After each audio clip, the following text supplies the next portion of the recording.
que para nosotros como iglesia pudiéramos tener, que si en 72 horas pudiéramos salvar vidas de los que están allá afuera. Amén. Pero vea cómo una situación tan difícil, una situación en la que el hombre no tiene el control, toda una nación se volcó y la iglesia Vida Plena también fue parte de la ayuda que se llevó a estos lugares. ¿Por qué? Porque estaba ese sentir de ayudar, de salvar, de rescatar a aquellos que estaban en esa angustia. Ahora, ¿saben lo interesante también? Y perdonen que repita esta palabra de interesante, no es que sea una muletilla, pero me fascina descubrir tantas cosas que suceden en estos momentos cuando la gente necesita ser rescatada. Creo que como iglesia debemos de aprender que debemos de salvar personas. Pero ¿qué pasaría, mis amados hermanos?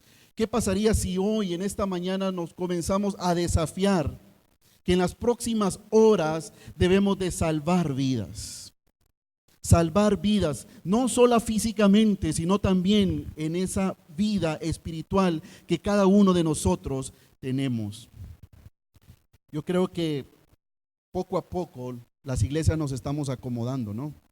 Nos estamos acomodando al día domingo a cantar, a escuchar la palabra del Señor, a ofrendar, a estar en una escuela de liderazgo, pero hemos olvidado el reto más grande que tenemos de ir allá afuera y salvar vidas. La gente se nos está quemando, la gente está siendo sepultada por la lava del pecado. La gente se está muriendo allá afuera sin conocer a Cristo. Nuestros familiares necesitan mucho de Cristo. ¿Qué vamos a hacer nosotros? Esta mañana también quiero compartir la historia de un hombre que salvó muchas vidas. Un hombre que rescató vidas a pesar de estar en contra de la corriente, a pesar de estar en contra de los líderes religiosos de su época. Alguien dijo en cierta ocasión que la vida cristiana es una serie de nuevos comienzos. ¿Y cuántos pueden decir amén? Porque cuando veo mi historia, yo ya no soy el mismo que cuando vine a Cristo. Soy diferente. ¿Por qué? Porque el único que me puede cambiar, el único que me puede transformar, el que puede traer perdón y gracia a mi vida se llama Jesucristo. Por mí mismo no puedo cambiar. Y lucho día tras día. Quiero quitarme el orgullo y no puedo. Quiero dejar de ver pornografía y no puedo. Pero el que me ayuda es Jesucristo. La ventaja y la bendición más grande es que Jesucristo no nos acusa. Jesucristo nos restaura. Hoy en día nosotros somos, mis amados hermanos, el instrumento que Dios utiliza para rescatar esas vidas y mostrar que la gracia de Dios es real. Y sobre esa gracia nos subimos en este tren, nos subimos en este barco y vivimos una vida de gracia, pero no para quedárnosla, sino para poderla compartir. La historia que vamos a ver esta mañana está en el Evangelio de Juan, Juan capítulo 8. Yo les invito a que abran sus Biblias, Juan capítulo 8.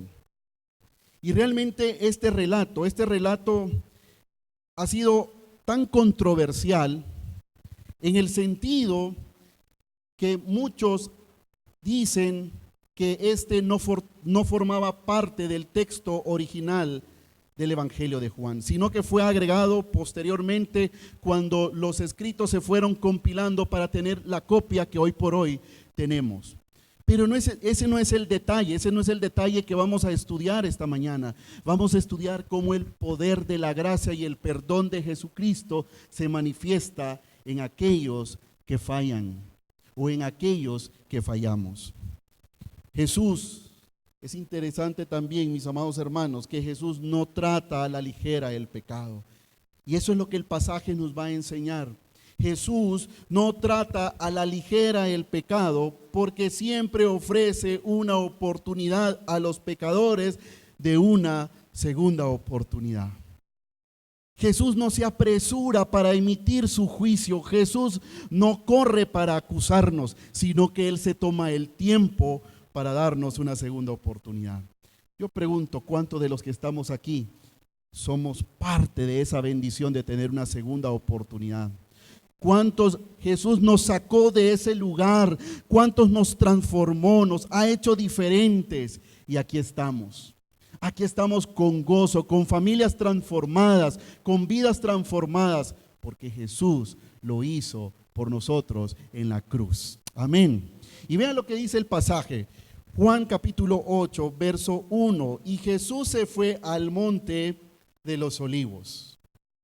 Y por la mañana volvió al templo y todo el pueblo vino a él y sentado él les enseñaba.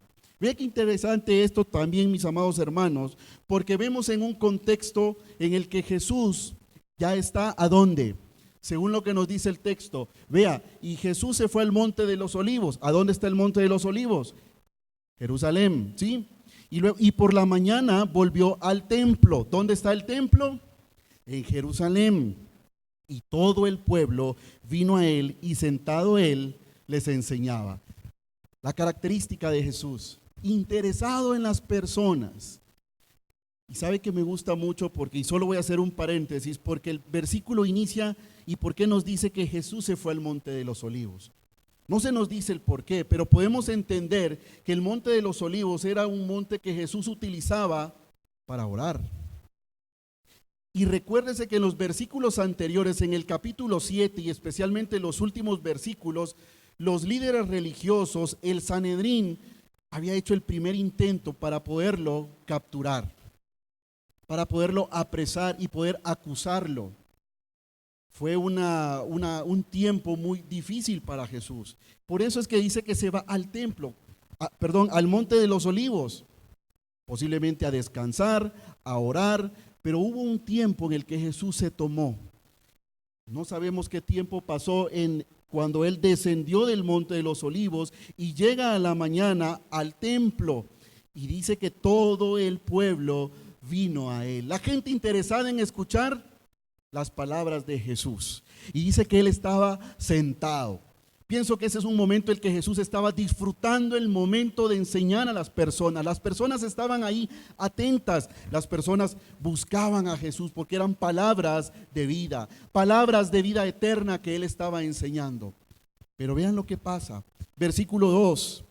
Entonces, los escribas y los fariseos. A ver, repita conmigo eso. Entonces, los escribas y ¿quién? Los fariseos. Los escribas y los fariseos le trajeron una mujer sorprendida en adulterio. Wow. Y poniéndola en medio le dijeron: Maestro, esta mujer ha sido sorprendida en el mismo acto de adulterio.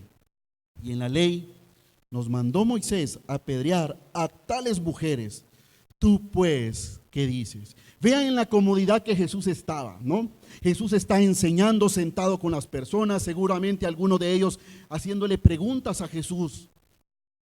Pero por ahí aparecen los líderes religiosos, aparecen los fariseos, ¿sí? Aparecen los escribas, los religiosos de la época, los que conocían la ley.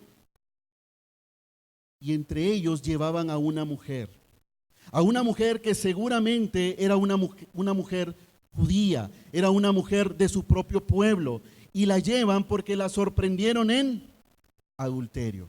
Vean, la semana pasada Arthur nos estuvo enseñando acerca de esos pecados sexuales. Y el adulterio no se puede dar con una sola persona, ¿no es cierto? Y la pregunta es, ¿pero por qué aquí solo se lleva a la mujer? Y yo sé que muchas mujeres ahorita se están preguntando, ¿y el macho pues? ¿Y el hombre? ¿Dónde está? Y sé que muchas están diciendo, como siempre, el hombre huye. ¿Sí? Amén, hermanas. Pero ¿cómo es esto, no? Vean lo que está pasando acá. Y pongámonos por un momento en el papel de la mujer. El hombre probablemente huyó, se fue, corrió, y a la única que lograron agarrar, a la única que pudieron apresar fue aquella mujer. Y vean en el momento, no sabemos en qué lugar esta mujer fue agarrada, en el momento que fue sorprendida, pero del lugar que tuvo que caminar desde acá hasta el templo, toda la vergüenza que tuvo que correr esta mujer por ser acusada como adúltera. El dolor que cargó esta mujer, la vergüenza, la humillación, porque es posible, conociendo a los líderes religiosos, ¿cómo es posible que la sacaron ahí? Y pienso yo que la tuvieron que haber llevado envuelta en sábanas, porque si la encontraron en el mismo acto del adulterio, posiblemente estos estaban viendo, observando, para podérsela llevar a Jesús. Y el texto nos dice que poniéndola ¿a dónde? En medio. Vea que este relato se desarrolla en la fiesta de los tabernáculos. Y la fiesta de los tabernáculos hacía que viniera mucha gente, muchos judíos a Jerusalén y muchas personas de otras naciones, porque se unían a esta fiesta que tenían los judíos. Entonces aquí no solo eran 50 personas las que estaban viendo este espectáculo, y lo vamos a poner entre comillas, sino que había muchas personas. Por eso piensen por un momento cómo nos sentimos a veces cuando nos descubren en algún pecado. Sentimos vergüenza, ¿no? Pero si en este momento esta mujer está siendo observada y vista por muchos de los que estaban allá, pienso que el dolor de esta mujer ha de haber sido enorme. Por eso, mis amados hermanos, vienen los líderes religiosos y hacen la acusación. Dice el versículo que tenemos allí: Maestro, esta mujer ha sido sorprendida en el acto mismo del adulterio, y en la ley nos mandó Moisés apedrear a tales mujeres. Ahora, la pregunta ¿es cierto lo que los líderes religiosos, se me traba la lengua, los líderes religiosos estaban diciendo? ¿Eso estaba en la ley de Moisés? Por supuesto que sí. Y vean, para muestra un botón, vayamos rapidito a Levítico. Levítico capítulo 10. Vean, ¿qué es lo que nos dice Levítico en la ley? Levítico capítulo 20, versículo 10. Y vean lo que dice el pasaje: si un hombre, ojo, si un hombre cometiere adulterio con la mujer de su prójimo, el adúltero y la adúltera indefectiblemente serán muertos. Serán muertos. Eso es lo que la ley decía. También vean lo que dice Deuteronomio capítulo 22, versículo 22. Si fuere sorprendido alguno acostado con una mujer casada con marido, dice que ambos morirán. El hombre que se acostó con la mujer y la mujer también, así quitarás el mal de Israel. Es decir, los líderes religiosos tenían toda la razón, ¿no es cierto? Estaban llevando a la mujer, lamentablemente el hombre se les escapó, se fue, y si están en un pecado de adulterio, estamos hablando que era una mujer posiblemente casada. Y cuando llegan ahí, el versículo 5 le dicen al maestro: y en la ley nos mandó Moisés a apedrear a tales mujeres. Vea la acusación tan grande. Los líderes religiosos por un momento se perdieron porque ellos también fueron nombrados para salvar vidas. ¿Y qué están haciendo en este momento? Acusando. ¿No es cierto que eso es lo que hace la ley? La ley acusa. Por eso veo el dolor de esta mujer, porque no tuvo ni siquiera la más mínima oportunidad de poderse defender, de decir: miren, pero es que lo que pasa es que yo lo hice porque me sentía sola. Y no estamos justificando el pecado de la mujer, pero no tuvo ni la más mínima oportunidad, solo fue expuesta a la vergüenza de toda una población. Pero vea la mala intención de los escribas y los fariseos. Y dice que el versículo 6: mas esto decían A ver, tentándole. Mas esto decían tentándole para poder acusarle. Pero Jesús, vean la actitud de Jesús, pero Jesús, inclinando hacia el suelo, escribía en tierra con el dedo. ¿Sabe que una de las cosas más increíbles es que los fariseos y los escribas y los líderes religiosos llevaban la meta o tenían la visión de poder sacar a Jesús de la historia? Y si ustedes lo ven, como lo repetí anteriormente, es que en los versículos anteriores ya habían tratado la manera de capturar a Jesús por la vía de la violencia, ¿sí? Pero ahora lo estaban haciendo de una manera más maquiavélica, más pensada. Y dijeron estos, bueno, pongámosle una trampa. Y utilizaron a la mujer como un chivo expiatorio. Utilizaron a la mujer como una carnada. Utilizaron a la mujer como una coartada para poder atrapar a Jesús. Mas esto decían tentándole para poder acusarlo. Vean, efectivamente la trampa estaba bien hecha. No sé cuánto tiempo pudieron haber pasado los líderes religiosos pensándola, ¿no? Porque vean lo que está pasando. Si Jesús respondía que apedrearan a la mujer, Jesús estaba metiendo en un grave problema con las autoridades romanas. ¿Por qué? Porque el imperio romano, recuérdese que había o tenía bajo la sujeción de ellos al pueblo judío. Y entonces les había puesto la ley y la norma que ellos no podían ejecutar a nadie a menos que pasara por el sistema judicial romano. Entonces, si Jesús decía apedreen a la mujer, ¿qué estaba pasando? Jesús se volvía un desobediente a la ley romana. Vea qué pensada estaba la trampa. Y si Jesús decía, miren, no la apedreen, entonces se metía en problemas con todos los judíos que habían llegado a la fiesta porque lo iban a acusar que Jesús no cumplía la ley. Y todo su ministerio y todo lo que él había enseñado se venía abajo. Ya que estaba bien pensada la trampa, bien pensada. Pero vea lo que dice el versículo, que Jesús no les prestó atención. ¿Qué fue lo que hizo Jesús? Dice que Jesús se agachó, se inclinó y empezó a escribir en la tierra. Allí. Muchos se preguntan, ¿y qué fue lo que Jesús escribió? No sabemos qué fue lo que Jesús escribió. Algunos dicen que estaba escribiendo los 10 mandamientos, otros los nombres de las personas que estaban acusándolos, qué sé yo. Pero si yo comienzo a fantasear en lo personal, yo pienso que Jesús estaba escribiendo una G de Germán, una R de Rafael, una A de árbol, una C de casa, una I y una A. Y creo que Jesús escribía gracia.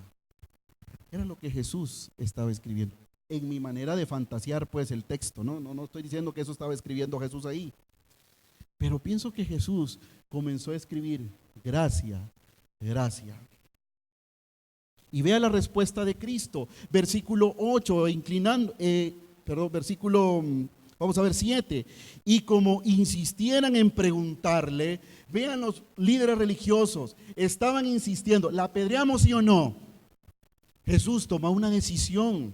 Jesús, no tires el bulto aquí, danos una respuesta. Tú eres el maestro, tú eres el sabio aquí. Necesitamos una respuesta. Esta mujer fue encontrada en el acto mismo del adulterio. Tienes que dar una respuesta. Y dice que Jesús se enderezó y les dijo, y vean lo poderoso de las palabras de Jesús: el que de vosotros esté sin pecado, sea el primero en arrojar la piedra contra ella. Yo creo que estos no se le esperaban, ¿no?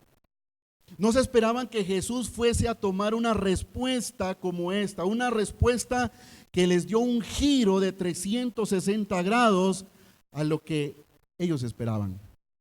porque lógicamente tenían ya las respuestas de acuerdo a lo que Jesús fuese a responder y cómo iban a actuar. Pero Jesús ahora les dice: el que de vosotros esté sin pecado, sea el primero en arrojar la piedra. Ante la multitud que estaba acusando a la mujer, y especialmente los líderes religiosos, y condenándola, es fascinante encontrar y examinar un poco las palabras de Jesús, porque Jesús está yendo a lo más profundo del ser de los líderes religiosos, está entrando al corazón de ellos y les dice: el que de ustedes, el que de vosotros esté sin pecado, el que nunca haya tenido malos pensamientos. Recuérdese que decía Jesús en cuanto al adulterio en el Sermón del Monte: aquel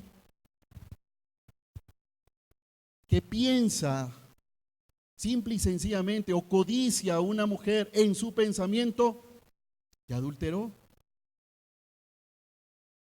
Y Jesús les está diciendo: miren, si ustedes nunca han tenido un mal pensamiento, si nunca han visto pornografía, si nunca han sido orgullosos, si nunca han mentido, entonces tiren la primera piedra. Y dice que Jesús se volvió a inclinar, versículo 8, de nuevo hacia el suelo y siguió escribiendo. Yo creo que en ese momento, cuando Jesús sigue escribiendo, no solo puso gracia, estoy fantaseando, ¿sí?, sino que en la parte de abajo puso él versus condena humana. Y de ahí Philip Yancey sacó su libro especial, porque es un libro que así se titula: Gracia divina versus condena humana. Y eso es lo que Jesús estaba, pienso yo, muy personal, lo estoy aclarando para que no me vayan a acusar después de que soy un hereje, pero pienso que Jesús estaba escribiendo gracia divina versus condena humana. Y dice que él se inclinó de nuevo hacia el suelo. ¿Y qué fue lo que pasó? Vean lo que pasó. Dice que los hombres, los que estaban ahí, versículo 9, pero ellos al oír esto, acusados por su conciencia, salían uno a uno, comenzando desde los más viejos hasta los postreros, y quedó solo Jesús y la mujer. Solo ellos dos se quedaron allá, porque aquello, su misma conciencia los hizo retroceder y retractarse de lo que estaban acusando a aquella mujer. Es que la conciencia es tremenda, mis amados hermanos. La conciencia es la que nos dice si estamos haciendo algo bien o mal. Pero para nosotros, los que creemos en Jesucristo, no es tanto la conciencia, es el Espíritu de Dios trabajando en nosotros, diciéndonos que lo que estamos haciendo está mal. Pero vea, Jesús muestra su compasión al ofrecer una segunda oportunidad a la mujer. Y dice el verso que tenemos ahí, versículo 10. Enderezándose Jesús y no viendo a nadie sino a la mujer. Ya no había nadie. Se puede imaginar aquella escena, todo se quedó silencio. Y sabe que eso es lo que más me gusta y me fascina de este texto, que cuando hemos caído bajo, cuando hemos fracasado, cuando hemos cometido un error, cuando hemos cometido un pecado, al final solo nos quedamos el Señor Jesús y yo, nadie más. ¿Por qué? Porque Él conoce mi corazón. Y dice el versículo que enderezándose Jesús y no viendo a nadie sino a la mujer, le dijo, vean, ¿qué hubiera pasado si a nosotros nos hubieran pasado este caso? Y ya solo se hubiera quedado la mujer y nosotros. Mire, mi mamadita linda, lo que usted hizo está mal. Es cierto, usted se sentía sola, a usted su esposo, su marido la había abandonado, pero no era momento para que usted se fuera con otro hombre. Pero yo quiero animarla, mire, a que busque una ayuda psicológica. Así hubiéramos actuado nosotros, ¿no es cierto? Pero vean lo que Jesús hace. Mujer, ¿dónde están los que te acusan? ¿Dónde están aquellos que estaban armados con piedras? ¿Dónde están esas? ¿Dónde? Ninguno te condenó. Y sabe lo interesante de esto es que la palabra mujer no es un término que Jesús está utilizando para hacer un reclamo o para condenarla, sino es un término de respeto en el que Jesús está usando. Es el mismo término que Jesús usa cuando se refiere a su mamá, cuando le dice mujer. Es el mismo.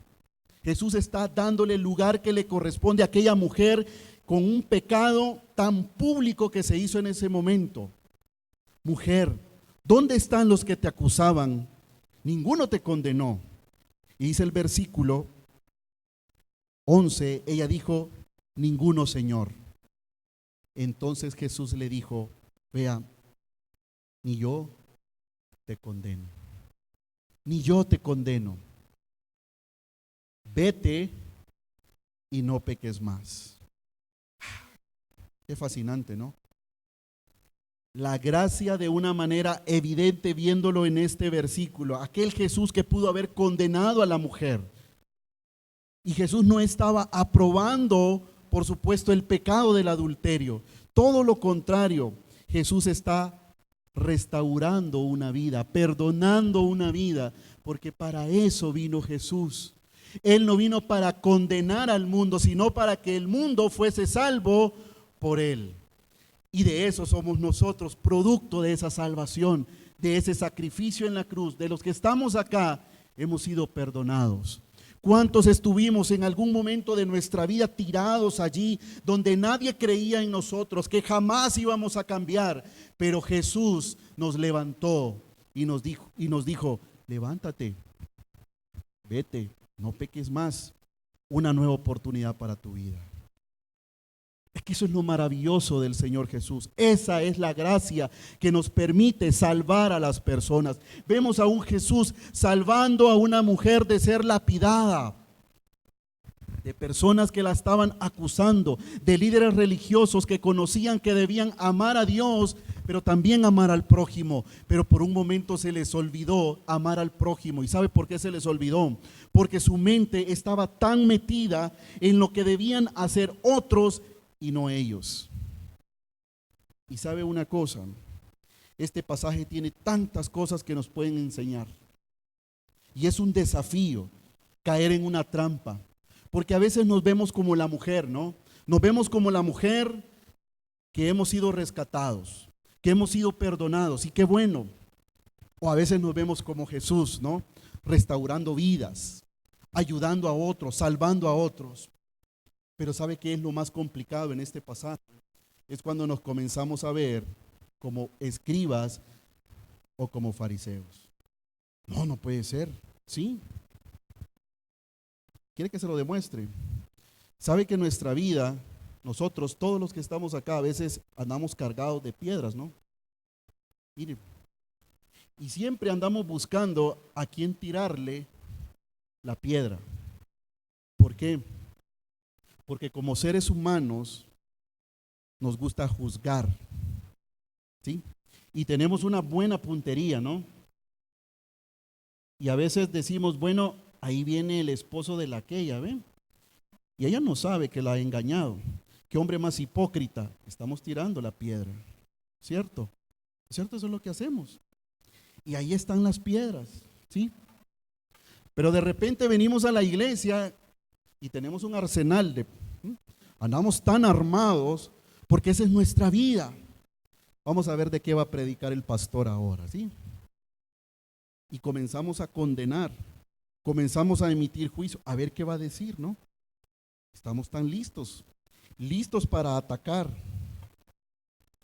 O a veces sucede que siempre seguimos escondiendo, ¿no? Armamento en nuestro ser. Chicos, cuando sus papás los disciplinan, los juzgan ustedes y emiten juicios contra sus padres y comienzan a decir, pero es que mi papá no me entiende, como él no es joven, como él no entiende lo de las redes sociales. Pero si tu papá te está disciplinando y te está orientando, es porque él quiere que seas una buena persona. Tú lo juzgas y arrojas piedras contra ellos. Pero te sigues buscando, ¿no? y sigues encontrando armamento en tu vida. Y de repente vienes a la iglesia y ves al grupo de alabanza y comienzas a condenarlos porque no cantan las canciones que a ti te gustan. Y arrojas la piedra, ¿no? Y la pregunta es, ¿y tú qué estás haciendo? La pregunta es, ¿no es cierto que a veces actuamos como los líderes religiosos? ¿Qué pasaría si esta mañana aparece un transexual acá? ¿Qué pasaría? Creo que muchos empezarían a buscar, aquí ando otra todavía. ¿Y cómo es posible que un hombre o una mujer o lo que sea, no se entiende qué es, entre a esta iglesia? ¿Qué pasaría si una mujer que vende su cuerpo para ganarse la vida entra a esta iglesia? ¿Le lanzamos la piedra o salimos a salvarla? ¿Qué pasaría si esta mañana entrara el hijo de alguno de nosotros que es el jefe de una pandilla acá? O nos vamos o buscamos la piedra más grande, porque a ese hay que pegarle bien, ¿sí? ¿Qué pasaría, mis amados hermanos? Vea que este pasaje nos está enseñando mucho. Y vea, voy a dejar las piedras acá por si alguno se decide más tarde, ¿sí? Vea, aquí están. Eso es lo que cargamos hoy en día. Posiblemente no son piedras así físicamente, pero vivimos condenando a nuestro cónyuge, vivimos condenando a nuestra esposa, vivimos condenando a nuestros hijos, vivimos condenando a los diáconos, vivimos condenando al pastor, vivimos condenando a los ancianos, vivimos condenando al vecino. Pero la pregunta es que Jesús nos ha llamado a salvar vidas, no a condenar. Hemos estudiado la carta del apóstol Pedro y dice que nosotros somos linaje escogido, nación santa, pueblo adquirido por Dios para que anunciéis las virtudes de aquel que os llamó de las tinieblas a su luz admirable. Para eso hemos sido llamados, mis amados hermanos, no para estar condenando, no para que lo que hace aquel es bueno o es malo. Estamos para anunciar las buenas nuevas de salvación. Y ese es nuestro desafío. Día tras día debemos demostrar la gracia del Señor en casa, la gracia del Señor en el trabajo, la gracia del Señor en la iglesia, la gracia del Señor en la comunidad. No estamos para condenar. No perdamos tiempo, mis amados hermanos, emitiendo juicios. No perdamos tiempo. La gente se nos está quemando. La gente, la lava del pecado los está sepultando. Y como iglesia, ¿qué vamos a hacer? Debemos de animar a la gente que viene a esta iglesia, que aquí van a encontrar una vida plena en Jesús. Y ese debe de ser nuestro estandarte. Esa debe de ser nuestra visión. No como la de los fariseos, que vivían acusando, poniendo trampas, haciendo que el evangelio tropezara. Y sabe, eso es lo que sucede. Nosotros somos obstáculo para muchas personas. Es momento que ahora empecemos a mostrar la gracia del Señor. Todos hemos sido llamados con un propósito. Somos esos administradores de la gracia del Señor, y esa gracia la debemos de compartir con aquellos que necesitan ser restaurados en su vida, aquellos que necesitan tener paz en su corazón, aquellos que necesitan ser transformados, pero sobre todo aquellos que necesitan una segunda oportunidad como la que tú y yo tuvimos en algún momento de nuestra vida. No olvidemos el trabajo que hicieron los bomberos, los soldados, los policías, la Conred, el personal médico, todas esas personas que fueron al lugar y los buscaron, y fueron y no les importó el tiempo, las inclemencias del tiempo, pero lucharon para rescatar vidas. Creo que como iglesia nos debemos de unir cada día y sentir esa pasión de rescatar vidas, de rescatar niños, de rescatar jóvenes, de rescatar adultos, de rescatar ancianos, pero los rescatamos para que tengan vida eterna y que vengan a ser reconciliados con Cristo. Mis amados hermanos, creo que este pasaje es duro, ¿no? Es duro. Y quiero terminar ilustrándolo con la canción de Funky. ¿Y qué anda haciendo usted, hermano, oyendo música de Funky? Viera qué calidad, hermanos. Te voy a decir. Es cierto que el ritmo es algo pegajoso, ¿no? ¿Cierto, chicos? ¿Sí o no? Sí, ahí están, ya ven. Pero sabe que a veces uno condena, ahí va, ¿eh? A veces condena la canción de los chicos, ¿no? Pero sabe la letra tan profunda que tiene esta canción que me hizo reflexionar. Y la canción se llama Sal y Luz. Y esta canción, solo les voy a leer un extracto de esta canción. Y dice: ¿quién soy yo para destruir lo que Dios restaura y olvidar su misericordia? ¿Quién soy yo para ignorar a aquel que está herido si alguna vez yo estuve allí? Dame una razón para hacer leña de ese árbol caído, una razón para no amarle. Sé luz, es lo que me pide Jesús. Luz para alumbrar el camino del que está perdido y no se hunda en la tormenta. Y sé sal donde hay necesidad, sal para devolver el sabor de su gran amor y regarlo por la tierra. Sé sal donde hay necesidad, para devolver el sabor de su gran amor y regarlo por la tierra. Fascinante, mis amados hermanos. Cómprense ese disco, por favor. Debemos de ser sal y luz. ¿Quién soy yo para destruir a otro? ¿Quién soy yo para acusar a otro? ¿Quién soy yo para no perdonar a mi esposo? ¿Quién soy yo? ¿Quién soy yo aquel que no perdono a mi esposa por los errores del pasado? ¿Quién soy yo para eso? Y sabe una cosa, su palabra dice que el que está en Cristo, nueva criatura es. Las cosas viejas pasaron y Él las ha hecho nuevas. O toma el principio de la palabra de Dios o sigue con sus piedras. Señor, queremos darte las gracias esta mañana por tu amor, ese amor tan especial. Ese amor, Señor, que no nos condena. Es un amor, Señor, que nos cambia. Ese amor que nos da una segunda oportunidad día tras día. Gracias, Señor, porque muchos de los que estamos acá, si no es por decir todos los que estamos acá, hemos tenido una segunda oportunidad de vivir al venir a ti, Señor. Porque tú has perdonado nuestros pecados. Porque tú, Señor, no nos has juzgado, no nos has puesto ninguna etiqueta, sino, Señor, nos has levantado, nos has transformado y nos has permitido, Señor, ser portadores de esa gracia. Nos has permitido, Señor, ser parte de tu pueblo, ser parte de tu linaje. Y estamos, Señor, aquí para anunciar las virtudes de aquel que nos llamó de las tinieblas a su luz admirable. Gracias, Señor. Gracias porque somos bendecidos, bendecidos porque hemos sido perdonados, porque hemos sido lavados por la sangre de tu Hijo Jesucristo.